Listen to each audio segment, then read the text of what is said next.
Good afternoon, everyone. You made it to the last talk of the day. Thank you very much. The advantage of this is if it's terrible, we can all go drinking after. So win-win situation. So we're going to be talking about two-factor authentication, 2FA, MFA. You might hear it called a few different things. Quick show of hands, is anybody here a security engineer? All right, but who works on a website that has a username and login process? Congratulations, you are all security engineers. So this talk is going to introduce the different ways that you can implement 2FA. It's going to talk about the authentication process and why it's important and how that security has changed over time. And I'm going to get into the technical details and the implementations of some of how this stuff works. And I'm going to show you some of the best practices for doing this. I'm definitely going to focus this on the implementation side of 2FA and what it means for web developers. We'll talk a little bit about end user security, but this is mostly going to focus on what we as developers can do to help secure our websites and make it easier for the end users to have good security hygiene. But first, we need to take a moment to appreciate the world that is internet photos of, stock photos of hackers. Because this guy, so on top of all that encrypted text, he got the word hacked to show up, which I just think is really impressive. He must be really good at what he does. So you know he's legit. So just watch out for these. I don't take myself too seriously. These are meant to be a joke. So my name is Kelley Robinson. I work at a company called Twilio. Twilio, for those of you that don't know, is a communications company. And so we build APIs that allow you to build things like two-factor authentication and other communications like SMS and voice into your applications. So Twilio actually acquired a company called Authy. Anybody familiar with Authy? So we acquired Authy back in 2015, and so that's what I spend my time working on, is the APIs that Authy offers for things like two-factor authentication and phone verification. And so I spent all of my day thinking about online identities, how we can secure them, really how we are on the internet, who we are online, and that type of thing. So 2FA exists, and the second factor exists because the first factor is not enough. And the first factor I'm talking about in this case is the username and the password. And passwords are a problem because they're short, they're guessable. You might hope that nobody has a password that's 1, 2, 3, 4, 5, 6. But of course they do. And passwords are especially problematic because when they get compromised, especially if people are reusing passwords around the internet, hackers can use those passwords on other websites in a process known as credential stuffing. And so MySpace gets hacked, and then all of a sudden, if you were using the same credentials on MySpace, hacker tries to use those credentials on your bank account, tries to use them on your Apple account to buy expensive Mac products, et cetera, you get the idea. So the first factor is no longer enough. In fact, that password, 1, 2, 3, 4, 5, 6, has been seen over 22 million times in data breaches. According to this website, Have I Been Owned? So I put the web address up there. If you haven't checked this out, I highly suggest that you do. It's a little terrifying, but you can put in your email address and see if your email has been seen in these data breaches. This is a project from security researcher Troy Hunt, who basically takes all of these publicly available data sets and put them in a very searchable format. And he also has an API with this information that websites are starting to integrate into their sign-on processes, or their sign-up processes rather, to say, oh, you're trying to use a password that's been seen in a data breach. We're not going to let you do that. So I think this is a really cool project that is helping people and helping developers make their websites more secure. And so the most common passwords that we see from this data set are basically exactly what you would expect. And so this is, hopefully, if these are any of your passwords anywhere, please go change them. Leave this talk. I don't care. Just go change your password. And this stuff doesn't change that often because people want something quick. They want to put in a quick password for a website that they might not care about that much.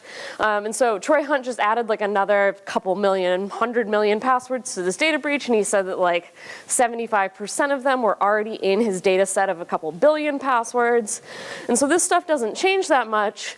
Of course, with the exception being when you have a website like MySpace that gets hacked, people use the name of the site in their password. And so you can see that MySpace was seen in over 700,000 accounts when they were breached. And so I'm assuming that that password was mostly seen from the MySpace attack. So that's something interesting there. And there's a lot of different ways that people have tried to make passwords like a little bit more secure over the years. One of those ways is with these password protocols and with these password character advisories. And so this is what you'll see is like you must contain an uppercase letter and a number and a special character and all this stuff.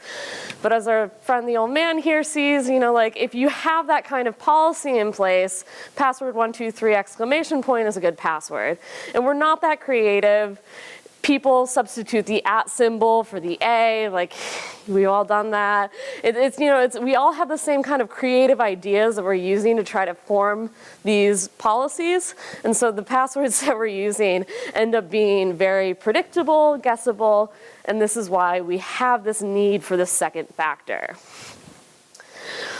So it doesn't matter what our standards are. Yeah, this guy, there's like money on the keyboard. And he's got these really thick gloves and sunglasses in a dark room. I love it. So yes, passwords aren't enough. And so we have to resort to this idea of a second factor to help secure our online identities. And so what are those factors? So the typical idea that you have with factors is something that you know, like a password, something that you have, like a phone or a key, and then something that you are, and this is biometric data, like a fingerprint or your face for like Face ID with Apple. And so two-factor authentication is when you use any two of these. And so what we're going to be using, what most people use when they talk about 2FA for online accounts, is something that you know the password and something that you have, which is usually your phone. In the case of another example, you could think of like your debit card and PIN number. And that's another form of two-factor authentication, something that you have, your debit card, and something that you know the PIN number. So let's talk about Reddit. So what happened to Reddit? On August 1st, Reddit announced that it had a security incident, and that employee accounts were hacked or were compromised and data was stolen from cloud and source code hosting providers. And so this was an attack that probably compromised maybe like GitHub and AWS accounts. This is all public information. They released a really nice security write-up about this. It was talking about like what happened, what they're gonna do about it. It was a really good write-up with, you know, if anybody works in security communications, good job Reddit. But one of the things that was interesting about this is that their employees were all required to have 2FA on these accounts. But what they think happened is that hackers were able to bypass the SMS-based 2FA. And so SMS is the most common type of second factor authentication for online identity management, with the factor being, you know, something you have, which is your phone in this case, but it wasn't secure enough to protect the employee accounts. And so this is something that we're hearing a lot more of recently, that SMS is no longer that secure, and there's a couple of reasons for this. So there's a lot of acronyms on this page. So a few things about why people say that SMS is no longer secure. So there's this idea of the SS7 vulnerability. SS7 is the signaling system 7. It's the protocol of how different mobile networks talk to each other. And so this is especially important when you're traveling to another country. I was just in Colombia this week. I was on the Movistar network there. And so Movistar contacts AT&T in the US and they say, hey, it looks like Kelley's here. Can you route her text messages to us instead? And AT&T is like, cool, that sounds legit. Let me send her text messages there. And the reason that networks do this is because networks don't have global coverage. And this protocol is also, I don't want to say invented, but it was standardized in the 1980s. And in the 1980s, there were fewer networks, and there was a lot more trust in the system. The internet wasn't really a thing then, and so you would be a little terrified to know how much trust is baked into the telephony networks. And so the way that this is a vulnerability is that hackers can basically impersonate one of these networks and say, hey, I'm hacker network 3 over here. I see that Kelley's over here. Can you send me her text messages now? And if it's convincing enough, the AT&T will say, yeah, sure, why not? And so this is how people are starting to intercept text messages using the SS7 vulnerability. So that's like possible, but it's not exactly easy. You have to know some things about telephony networks and things to do that. But one of the other big ways that people are spoofing SMS is with this idea of SIM swapping. And this is usually done through social engineering. So the idea of being some hacker like this guy with this key that's like 3 times his weight. So he's gonna call up Verizon and say like, hey, my name's Kelley. I lost my phone. Can you send me a new SIM card? And if he's convincing enough, the AT&T or Verizon agent will say, yeah, sure. I'll send you a SIM card that's attached to their phone number on my account. And so there's a combination of like social engineering that happens there to basically get access to my account so that he now has access to my text messages. And so this is what would have happened with the Reddit if that's the attack vector that they had for 2FA. So with SMS-based 2FA, if somebody is determined enough to do this and they got access to people's cell phones, they could have done it through one of these messages. It could have been like a disgruntled roommate. Who knows? Like there's a lot of angles for doing this, but this is one of the reasons that people say that SMS 2FA is no longer secure enough. So there's a few alternatives. This guy is hacking in space. So a couple alternatives for this is the idea of a YubiKey, which is a physical key, push authentication, and TOTP. I'll walk through what all of those are. Anyone here use YubiKeys for anything? Do you use them for work? Anyone use them for personal anything? A little bit. So YubiKeys it's more likely going to be like a corporate IT department that gives you this, which the trust model is different there, right? Because when you go in on your first day, you know, the people will, your IT manager will be like, here, we trust you, don't mess it up, here's your YubiKey, and there's that trust that's exchanged there. You know, if you're Coinbase, it's harder to like hand all of your users a YubiKey, even though that's a very secure way to gain access to your account. Push authentication is a very new type of 2FA, but it's something that I think is really cool because what you can do is attempt to log in, and then you'll get this pop-up on your phone that says, hey, is this you trying to log in? And you're like, yeah, it's me. But this is also really cool because it has a way of actually denying the request, which a lot of forms of 2FA don't. And so if you click deny, you can be running metrics on that and logs on that to say, hey, if I see a spike in denials of these types of requests, maybe something's going on here. Maybe something fishy is going on. Maybe somebody's trying to attack my network. And so this is also a new and very secure way of doing things. Also, the user experience for this is really great because you're just pressing a button, you don't have to type in any codes. The downside with this is that it does require that you download a separate app, or that your app has that built into its, or like, you know, the app that you're using has this built in some kind of way. It also requires a smartphone, which not everybody has. And finally, TOTP, this is what we're going to be talking about. A lot of people are starting to use TOTP for more things. This is what like Google Authenticator and Authy do, among other things. This is when you'll scan a QR code and get this expiring token, and then you'll have to go to the app to get your token and then write that into the form instead of getting a text message from it. And so it's a more secure option for doing the 2FA that's pretty similar to the SMS approach in terms of like, you still have to type in a code, but it's slightly more secure because it doesn't require using the SMS and telephony networks. And so TOTP is interesting because you might hear this idea of OTPs or one-time passcodes. And OTPs is just kind of like a blanket idea, blanket bucket of this collection of 2FA of anything that involves a one-time passcode. TOTP is actually a standard. There's an RFC for it. There's an algorithm underlining it. And so what's interesting is anytime that you have that request that says, scan this QR code with Google Authenticator, because Google Authenticator is so pervasive, if you have like your favorite TOTP app, maybe that's Duo, maybe that's Authy or something like that, you can scan it with whatever TOTP app you want because it's all standardized. And so if you want to consolidate all of those into a single app, you totally can.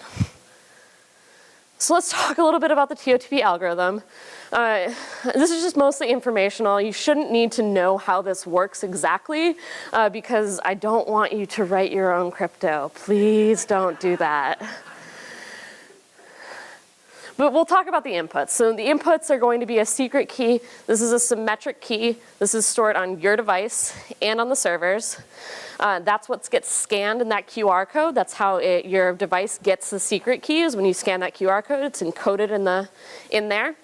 The other side of the input is going to be the current time. That's normalized to a time period so that you don't have to type it in very fast, because it has to involve some amount of user experience to make this reasonable. Those are combined into a hash algorithm. Those are hashed together. And finally, once it's hashed, it's truncated into a usually 6 or 7 digit code. And so that's the basics of the algorithm and how that code gets created. Cool thing about this that you might have noticed, it uses system time, it uses a code, a secret key that was stored on your device when you set up the account. So all of this works offline, which is really interesting because SMS-based 2FA, push authentication, those require sending a network request, and so you can do this if you're traveling and don't want to turn on data. You can use this if you're on an airplane. There's a lot of applications for this that don't require that you be connected to a network to use it.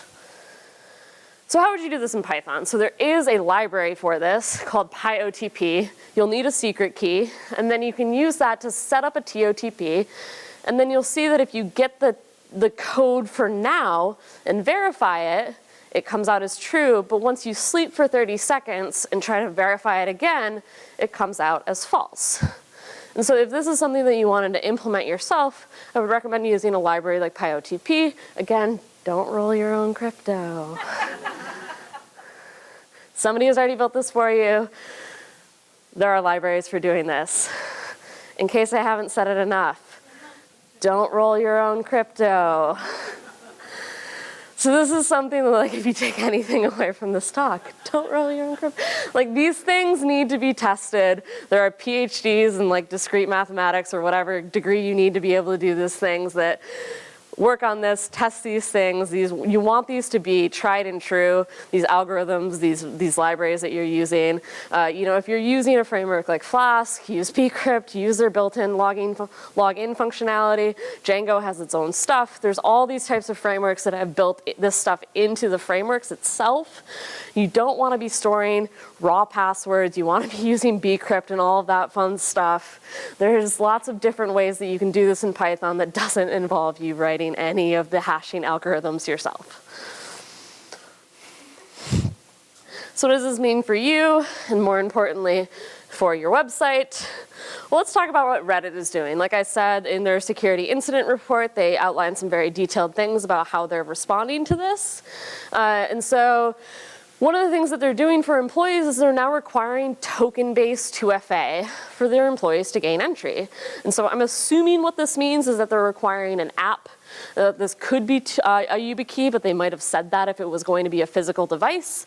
And so this is probably that they're requiring something like Google Authenticator or Authy to get access to their device instead of using SMS-based 2FA. And so that's one of the things that Reddit is doing about it. One of the things that I kind of wanted to model out for you, and this is not like Reddit official, this is kind of my thought process of how you could model the security for a company like Reddit. So your employees 2FA might be required to have the token-based 2FA, right? Employees are the biggest attack vector because they have access to all the source code, they have access to the database. Employees are a much bigger threat of attack than somebody that's just a lurker on the website. And then maybe if you're a moderator on Reddit, Reddit might require you as a moderator user to have 2FA, but they don't really care what type of 2FA you have. You can just turn it on. And then for everyone else, make it an option, but don't require it. One other thing that I wanted to point out about this is that for employees, that's usually managed by your internal IT department. I kind of mentioned that example earlier with the people that use YubiKeys. So this is probably not going to be in the dev center for any kind of sufficiently large company. So you have some kind of internal security team or IT team that's going to be requiring the employee security that's managed separately from your end user security. So that's something to keep in mind. But we can apply this to other industries too, and so if you're a bank, Maybe you can do something like if your balance is over $250,000, I pulled these numbers out of thin air, you require token-based 2FA.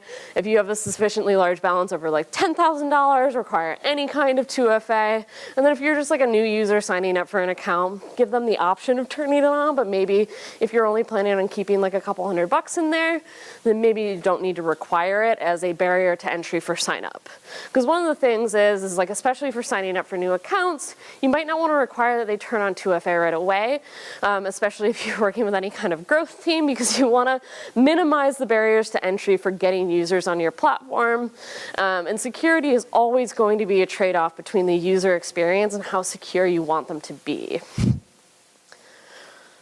And so I'm sure you can all think about like the risk profile of your businesses. If you're Coinbase, you've got like 7,000 different vectors that you're using. You've got like 17-factor authentication. If you're like a flower delivery shop, you might not need 2-factor authentication for your accounts. And so you can think about the risk profiles of the different users that you have and how important it is that you secure their information, how much information they're storing with you. Healthcare is going to be another big factor of making sure that you have security available for those users, because you don't want to allow that to leak.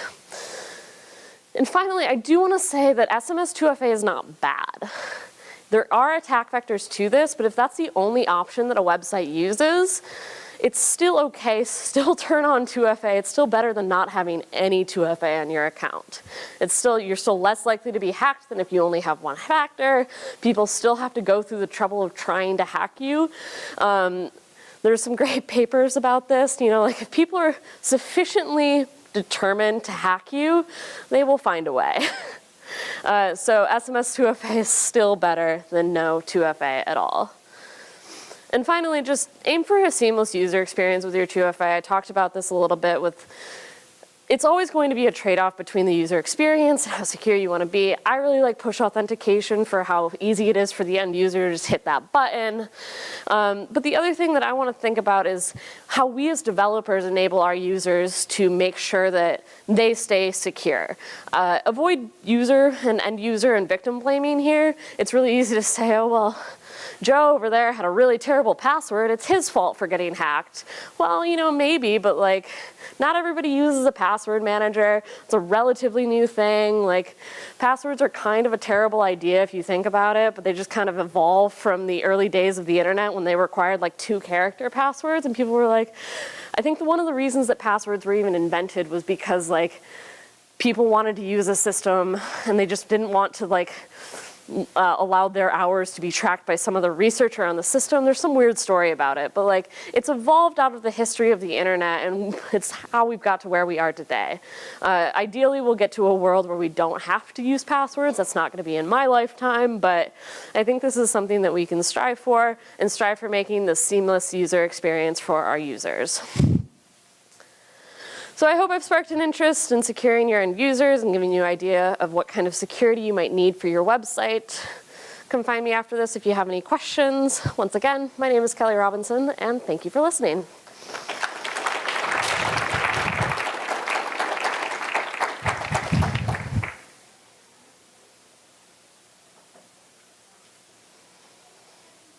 Do people have some questions?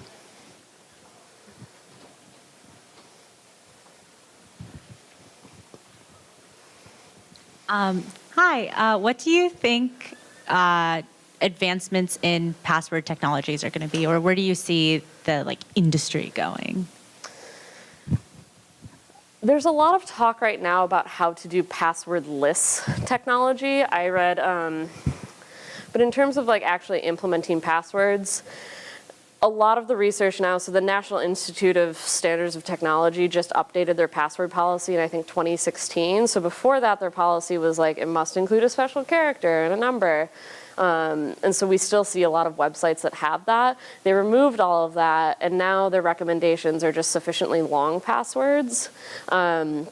And so I think like Twilio's minimum password length requirement is like 14 characters, which seems obnoxious, but like the longer your password is, the harder it is to brute force attack. And so length is one of the only ways that you can guarantee more security, except for then like people do like weird things where they'll like make 26 character passwords by going like all the way across the top layer and the second layer and then the bottom layer. Like you see a lot of patterns with like longer passwords too, but have you heard of diceware? Are people familiar with the diceware method? And so this is an idea. You can like Google diceware passwords. This is a method of doing password generation where it's like, if you do use a password manager, this is a good way to set your master password for your password manager to say, it basically rolls the dice and then finds different words that are those lengths. And so it'll be like exit, clock, coffee, chair, and like, obviously I'm picking those because those are all things in this room, but it'll give you like 6 random words that you can put together. And it's actually pretty easy for you to memorize that, but if you put like 5 words together, then all of a sudden you have like a 12 to 18 character password that's pretty random. And so that's one way that you can do it. In terms of actual technology, I think password meters are an interesting way to do it. There's a lot of different opinions about how to implement a good password meter.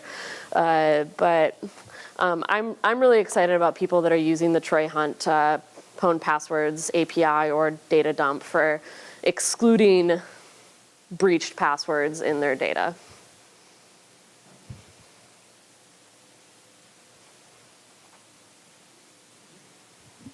So how frequently should one rotate one's passwords? Like I have a password that I use. I use a password manager and I have a pretty, what I think is robust password that I use to access the all, unique passwords for all of the different sites that I go to. But how often should I change those sub-passwords or the master password? So this is another recommendation that NIST added in 2016 was to get away with arbitrary time requirements for changing passwords. I mean, if you're like paranoid that somebody might have it, I would say that like once a year is like probably like, but you could theoretically, unless you have a reason to believe that somebody has the password, like you don't need to change it. And then the sub passwords, one of the other cool things, I keep going back to the Troy Hunt database, but you can subscribe to that, and if your email or your password comes up in the database in a new breach, he can notify you, or you can just go check that. There's also an API there for checking if your password has been seen in the database without actually giving him your password, because otherwise you just kind of have to trust that he's like not taking your password. And so the way that he does that is you send him, so you use the SHA-1 algorithm to hash your password, and there's like websites online that you can use to do that, again, or you could like download a library and do it locally. And then you send the first 5 characters of the SHA-1 hash, and then it'll return a list of everything that matches that prefix, and then you match the suffix with the suffix that you generated. And so it's a really like neat way to check if your password has been exposed. So I had 2FA for, I think, my GitHub account for a company, and then I couldn't push anything. Do you have ways around that? SSH keys might still work if you use... There's tokens. You have to use tokens, and there's a way to get tokens. So is there a way to just do that, like, because you push a lot, right? Or commit a lot. So can you, like, create a document that just, like, keeps using them? Okay. Yeah, so there's a way that you can download a key to your account or to your like local machine that will allow you to push using SSH. If you use the HTTPS method of pushing to GitHub, then it will use username and password, which won't work. But that's also interesting because GitHub doesn't allow you to reset your account if you lose your 2FA. So if a company gives you backup codes when you sign up for 2FA, write those down because you might need them, otherwise you might get locked out. And these are the challenges with like user experience that we're still working through to make this better. What's your opinion of using OAuth 2? I don't really have an opinion on OAuth 2. If somebody else here has an opinion, I'm sure there's somebody over here that would love to debate with you. Two quick questions. You can pick one, whichever you'd like to answer. So the first one, sites that I know there's minimum requirements for passwords on a lot of sites. Password or websites that prohibit you from using certain symbols, is that them just being lazy and not sanitizing the input? Second question, should there be a concern for bioinformatic passwords, like things that you can't reset in the future if there were to be like a security breach? Yeah, so the first question, it's probably them being lazy or their database can't accept certain characters or something like that. Companies that also have maximum password length requirements are fun because then you know how long their database column probably is. I mean, everybody's has to end somewhere, but so yes, that's probably companies being lazy. And then the second question was the biometric data. So this is something interesting about people didn't really get how you could use biometric data because like that's exactly the problem. Like if your biometrics are stored on a company website and that company website gets hacked, like you're screwed. You can't change your face. Like, you can't change your fingerprint. And so this is like the reason that people were comfortable with doing this with Apple devices and with phone devices is because all of that information is stored on the device itself. It doesn't leave the device. And so Apple doesn't store that information anywhere besides your device. And if your device gets wiped, then you have to reset all of that. If there's companies that want you to use biometric data and they don't put it on a device, like even if it's like an app device, like app on your phone, I would be incredibly skeptical about using that because that is very dangerous.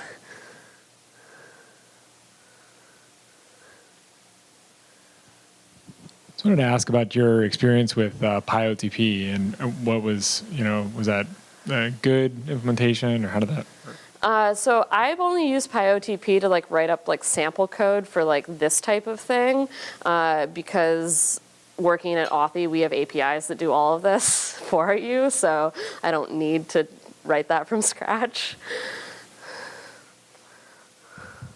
That's as salesy as I will get this evening. First of all, thanks a lot. This is a nice talk. My question was around backup codes, and are there any good ideas or some good work going around kind of backing up your two-factor authentication? Because there could be chances where you might not have your device, and I think right now the only solution is downloading backup codes beforehand, but you might not be able to anticipate such situations. So. Yeah, okay, one more salesy thing. Authy allows you to back up your OTPs to either another device, or you can sign into your Authy account on another device if you lose your phone. We are not the only app that does that. There are other Totp apps that have that feature, and so that's nice if you need to like change phones, because otherwise you have to like go turn off 2FA and then like re-enable it on every device, or you're screwed.